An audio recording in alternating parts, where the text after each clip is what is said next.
ओम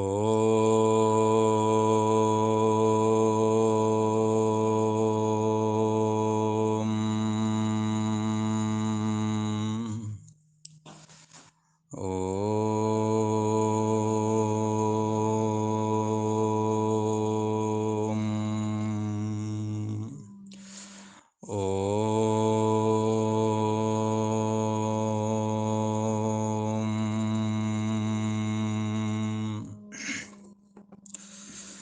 ओम बंशी विभूषितकरा नवनीरदावात्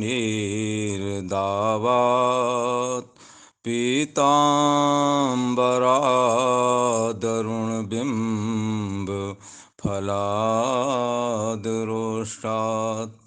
पूर्णेन्दुसुन्दर मुखादरविन्दनेत्रात् कृष्णात्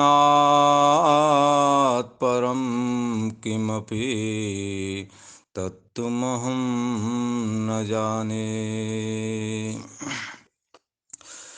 शङ्करं शङ्कराचार्यं केशवं बादरायणं सूत्रभाष्यकृतौ वन्दे भगवन्तौ पुनः पुनः। ईश्वरो गुरुरात्मेति मूर्तिभेदविभागिने व्योमवत् व्याप्तदेहाय दक्षिणामूर्तये नमः। योगेश्वर श्री कृष्ण भगवान की जय। श्री सद्गुरुदेवाय नमः। ऐं सरस्वत्यै नमः।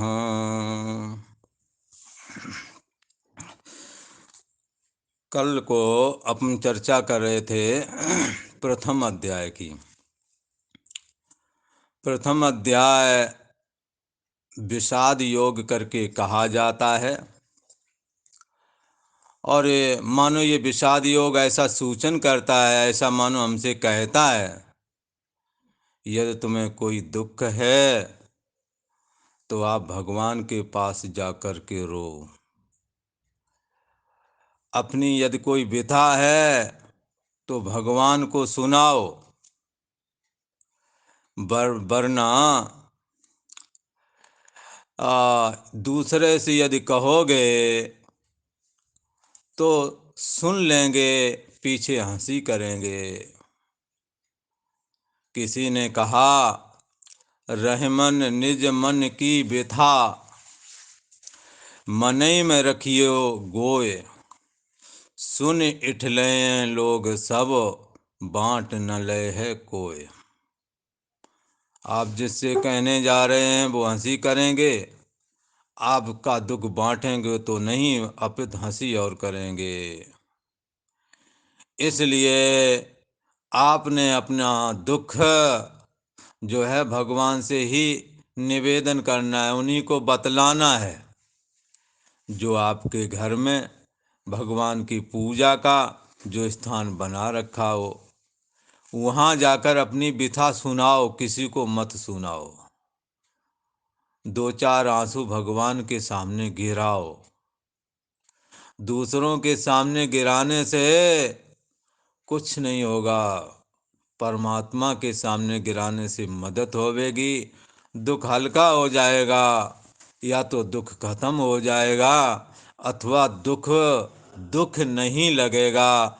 ऐसा कोई अवश्य भगवान करने वाले हैं आपके साथ। इसलिए आप अपने जो भी दुख तकलीफ है, जो भी दुख है, जो भी विषाद है, आप भगवान से कहो, तो आपका ये रोना योग हो जाएगा, साधना हो जाएगी।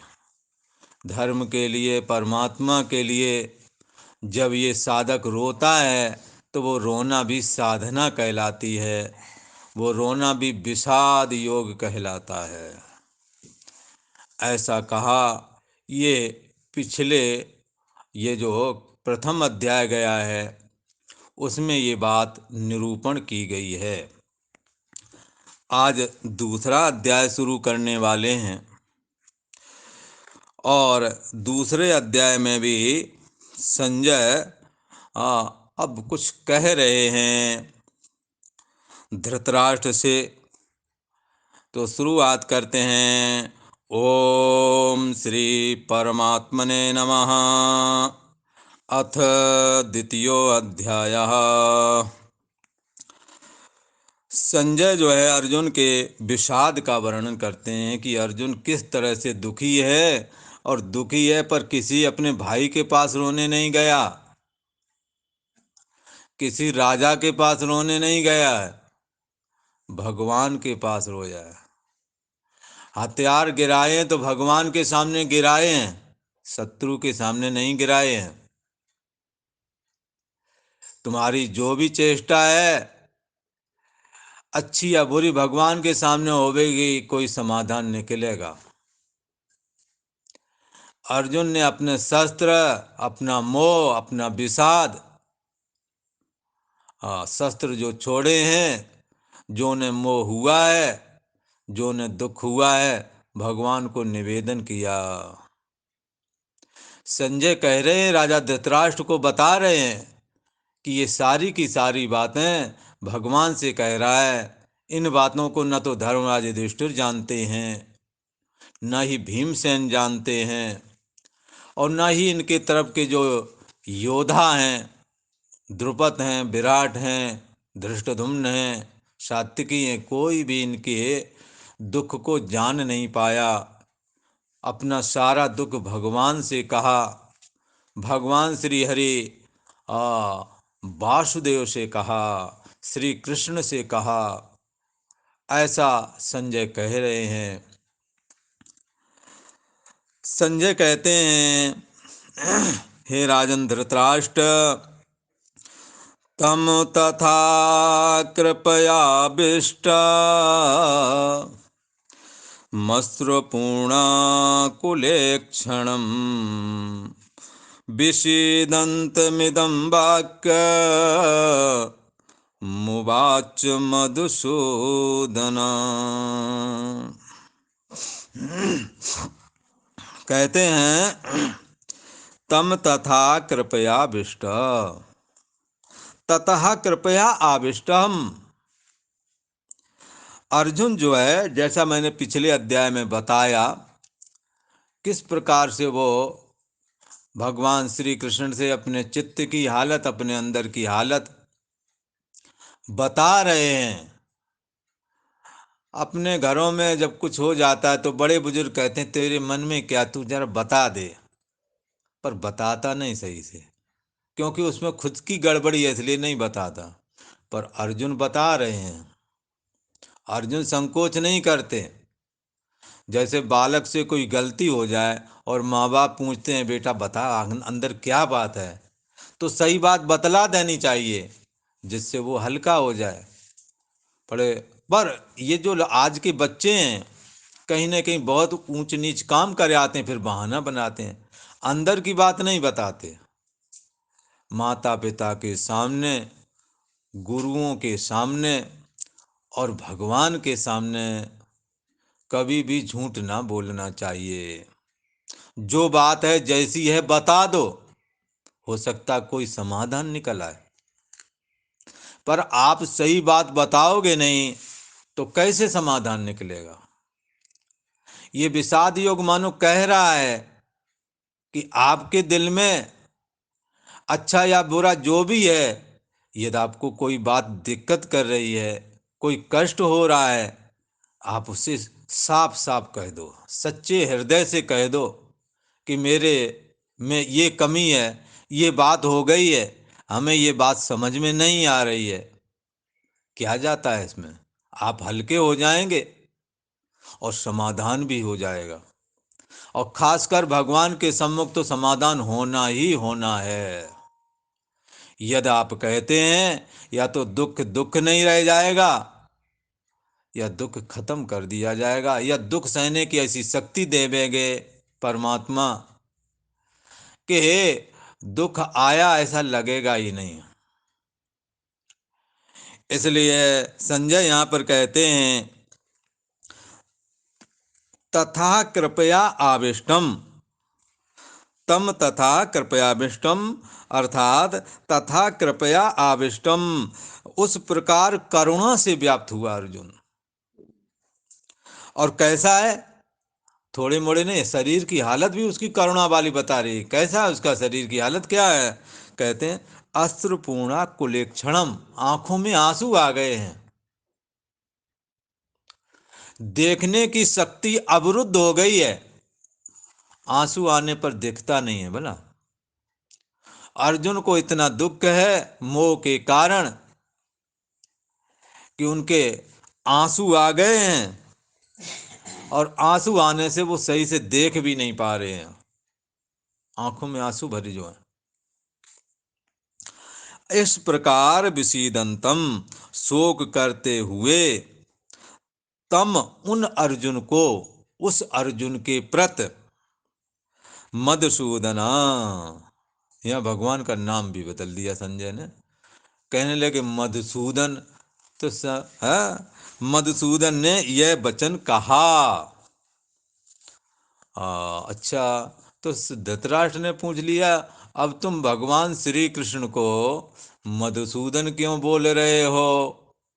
तुम भगवान कृष्ण बोल देते या और कुछ बोल देते, तुम मधुसूदन क्यों बोलते हो?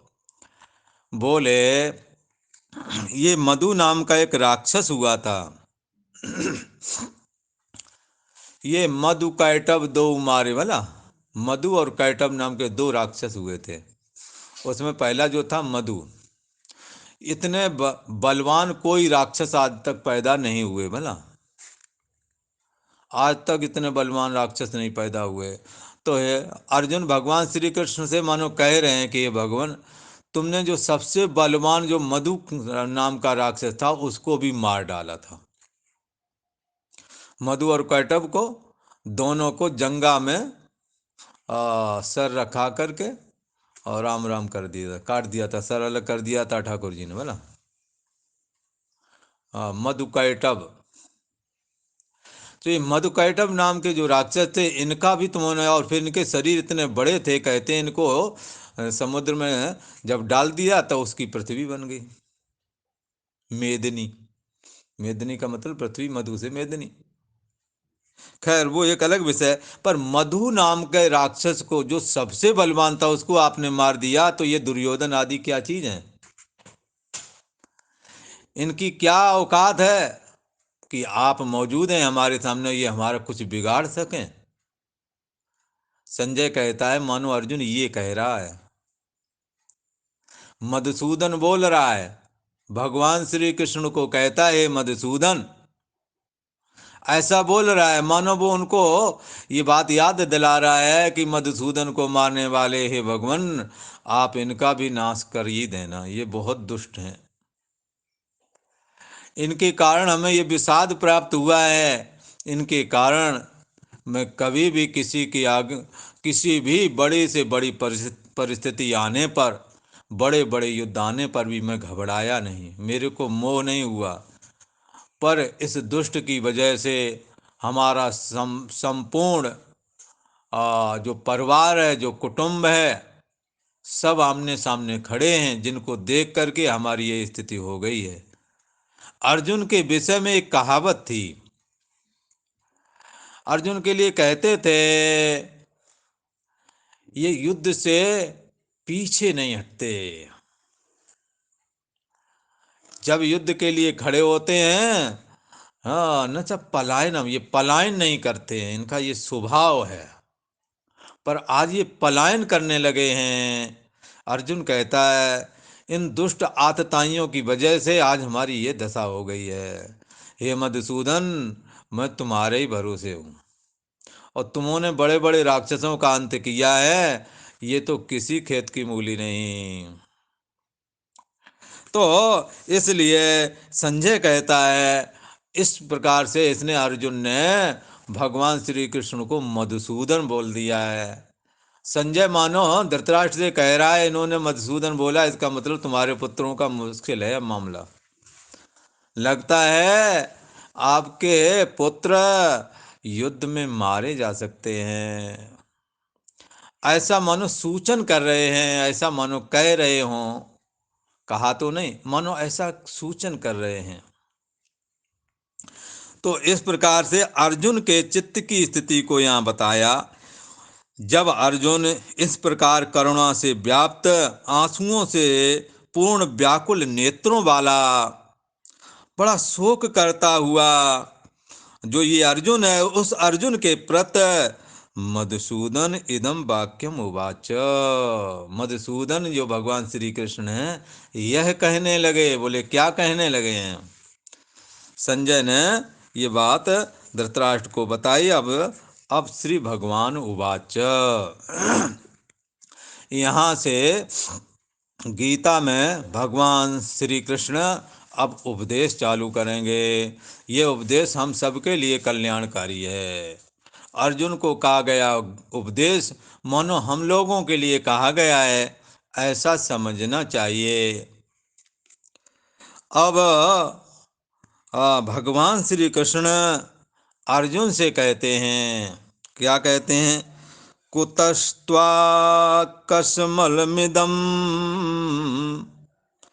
विषमे समुपस्थितम् अनार्जुष्टमस्वर्गं मकीर्तिकरमर्जुन।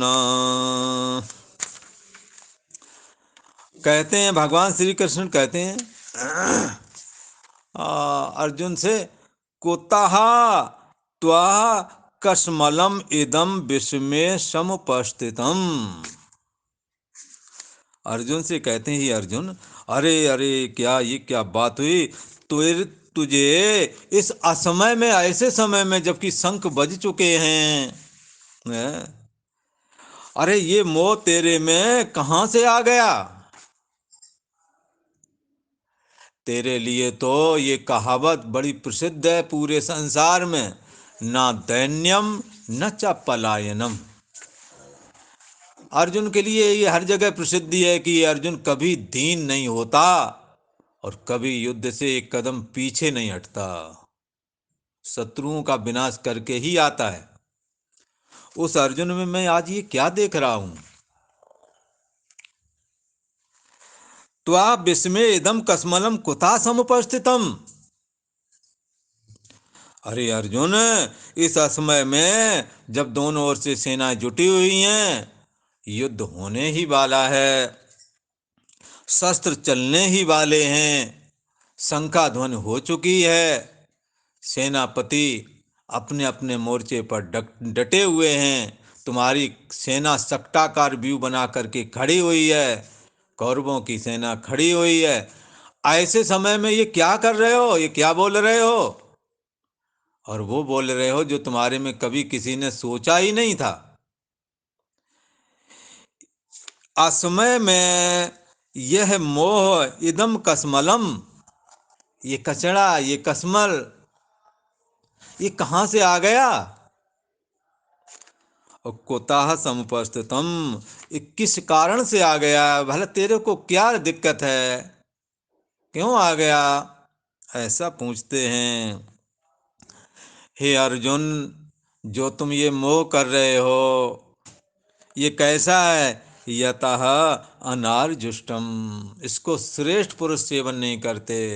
युद्ध के मैदान में यदि आ गए हैं तो युद्ध में बाणों से और अस्त्र शस्त्रों से ही बात करते हैं, न कि तुम्हारे जैसी। ये श्रेष्ठ पुरुषों के द्वारा सेवन करने योग्य मार्ग नहीं है। और कैसा है हे अर्जुन, तुम जो चाहते हो उत्तम गति प्राप्त करना, तो ये उत्तम गति स्वर्ग को भी प्राप्त नहीं कराने वाली है तुम्हारी चेष्टा। इससे तुम्हें स्वर्ग भी नहीं मिलने वाला है। कायर को कभी स्वर्ग नहीं मिलता।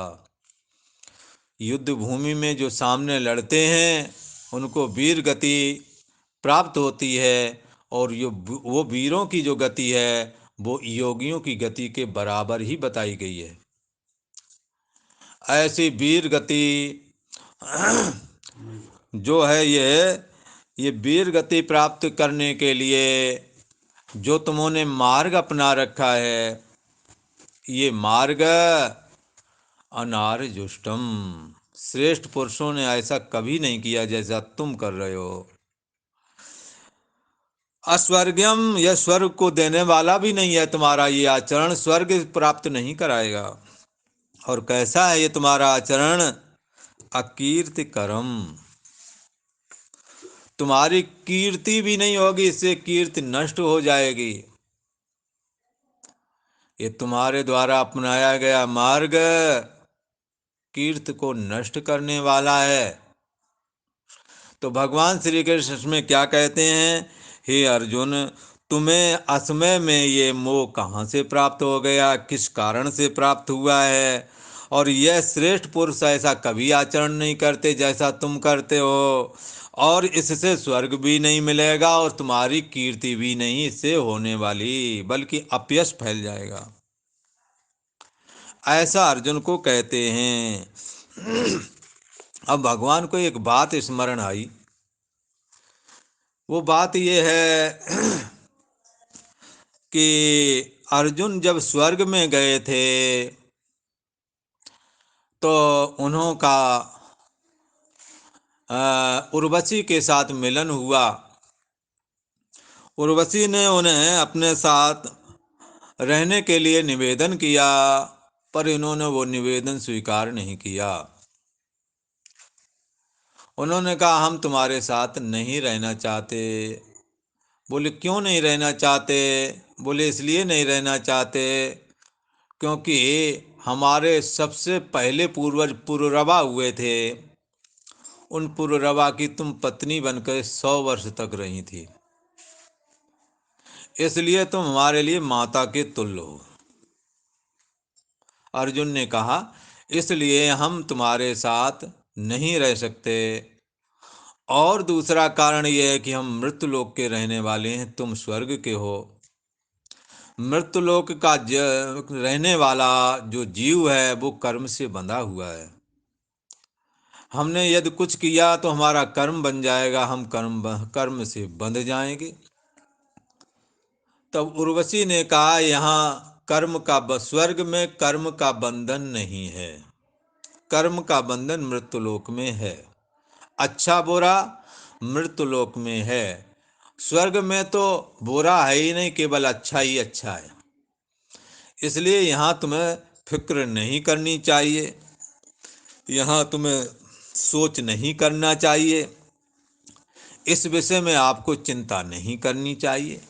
तब अर्जुन ने कहा हम क्यों कर चिंता न करें, मन में कर्तापन के रहते कर्म बांधते ही हैं, और मैं ये जान रहा हूँ कि ये कर्म हमारे ना करने योग्य है।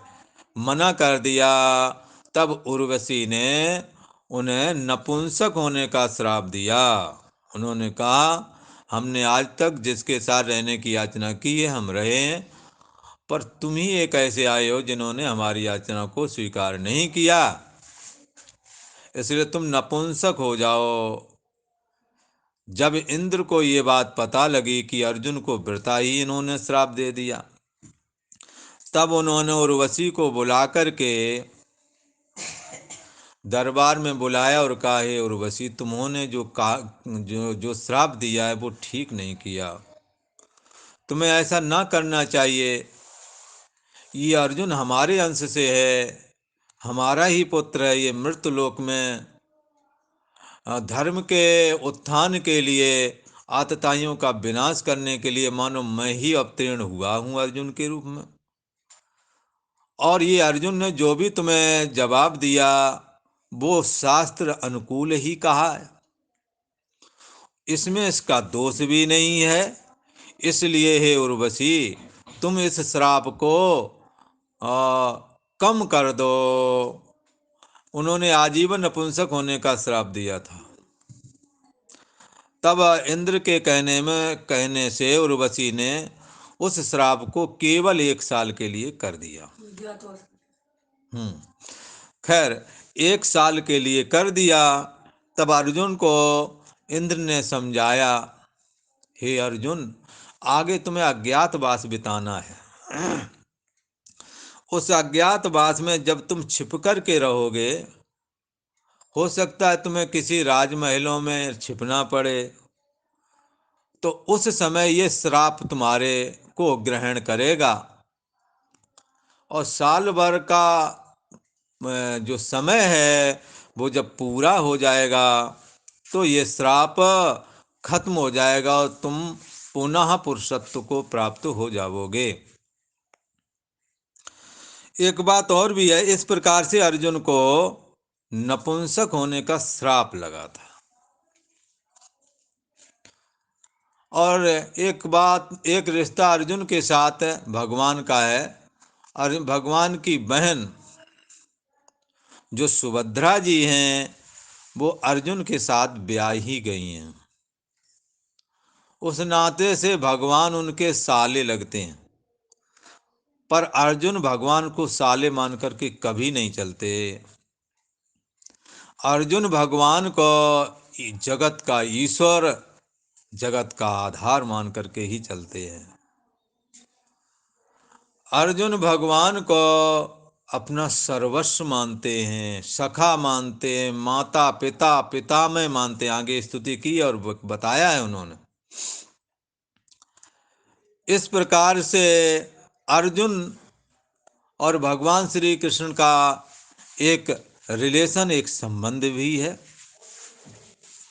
उस संबंध के चलते कभी कभार भगवान अर्जुन से विनोद भी कर लेते हैं। वो विनोद विनोद में, हंसी हंसी में, हंसते हुए से कहते हैं, हे अर्जुन। क्या कहते हैं? पूर्व का सारा स्मरण दिलाते हैं भगवान एक शब्द के द्वारा। क्लैब्यम मास्म गमा पार्थ न तत् त्वय्युपपद्यते क्षुद्रम हृदय दौर्बल्यम त्यक्तोत्तिष्ठ परन्तप। कहते हैं अर्जुन, वो उर्वशी ने श्राप तो 1 साल के दिया, 1 साल के लिए दिया था तुम्हें, और वो साल पूरा भी हो गया है। पूरा होने के बाद तुमने फौज पाठा इकट्ठा किया। अब तो तुम पुरुष हो ना कि नपुंसक हो, ये बताओ। नपुंसक तो नहीं हो तुम। जब नपुंसक नहीं हो तो नपुंसकों जैसी बात क्यों करते हो, ये बताओ। भगवान ने उनको हल्का सा ये डांट लगाई। कहते हैं भगवान, हे अर्जुन, हे पार्थ। भगवान अर्जुन को पार्थ कह के पुकारते हैं। प्रथा का पुत्र होने की वजह से इन्हें पार्थ कहते हैं। प्रथा उनकी बुआ का नाम है, कुंती का दूसरा नाम प्रथा भी है। उस प्रथा के ये पुत्र हैं, इसलिए अर्जुन को भगवान श्री कृष्ण पार्थ कह के संबोधित करते हैं। भगवान श्री कृष्ण कहते हैं, हाँ हे पार्थ, क्लैब्यम मास्म गमः। अरे अर्जुन, नपुंसकता को मत प्राप्त हो। नपुंसकता पहले थी, खत्म हो गई है। अब नपुंसकों को मत प्राप्त हो, वो नपुंसकों जैसी बात मत करो। अच्छा, भगवान कहते हैं नैतत न एतत उपपद्यते। तुम्हारे को ये उचित नहीं है जैसा तुम कर रहे हो। क्यों उचित नहीं है? किसी ने कहा, बोले इसलिए नहीं उचित है, अर्जुन की संग्राम करने की कला और शैली देख करके ये बात हर जगह प्रसिद्ध हो चुकी थी, न दैन्यम न च पलायनम। अर्जुन कभी दीन नहीं होता युद्ध में, और कभी भी एक कदम पीछे नहीं हटता। और आज ये सब तुमने पता नहीं ये तुम्हारे को क्या हो गया। आज तुम रो रहे हो, दीन हो रहे हो, और युद्ध से भाग रहे हो। ये नैतद न एतद एतद न उपपद्यते। आपको ये उचित नहीं है जैसा आप कर रहे हैं। परंतप क्षुद्रम हृदय दौर्बल्यम त्यक्त्वा उत्तिष्ठ। हे परंतप, हे परंतप का अब यहाँ दूसरे नाम से पुकारते हैं अर्जुन को भगवान श्री कृष्ण। परंतपः, जो दूसरों को, शत्रुओं को जो ताप पहुंचाए, अरे जिसके द्वारा शत्रु कांपते हों, घबराते हों, ऐसा जो होता है उसको परंतप बोला जाता है। हे अर्जुन, तुम्हारे नाम से शत्रु थर्राते हैं, कांपते हैं, हृदय में ताप पैदा हो जाता है शत्रुओं के। हे परंतप, क्षुद्रम हृदय दौर्बल्यम, हृदय की इस तुच्छ दुर्बलता को त्यक्त्वा, त्याग करके उत्कृष्ट खड़े हो जाओ। ये सब क्या कर रहे हो? तुम्हारे को ये उचित नहीं है। इसके द्वारा तुम्हें स्वर्ग नहीं प्राप्त होवेगा, इसके द्वारा तुम्हारा कल्याण नहीं होवेगा, इसके द्वारा तुम्हारी कीर्ति भी होने वाली नहीं है। ये एक हृदय की क्षुद्र दुर्बलता ही है जो मोह के कारण पैदा हुई है। ये दुर्बलता को छोड़ दो और इस दुर्बलता का त्याग करके युद्ध के लिए उत्कृष्ट खड़े हो जाओ, ऐसा कहा। तो आज को इतनी ही चर्चा करेंगे और कल आगे की चर्चा करेंगे। आज यहीं पर विश्राम करते हैं। ओम शांति शांति शांति, सुशांतिर्भवतु।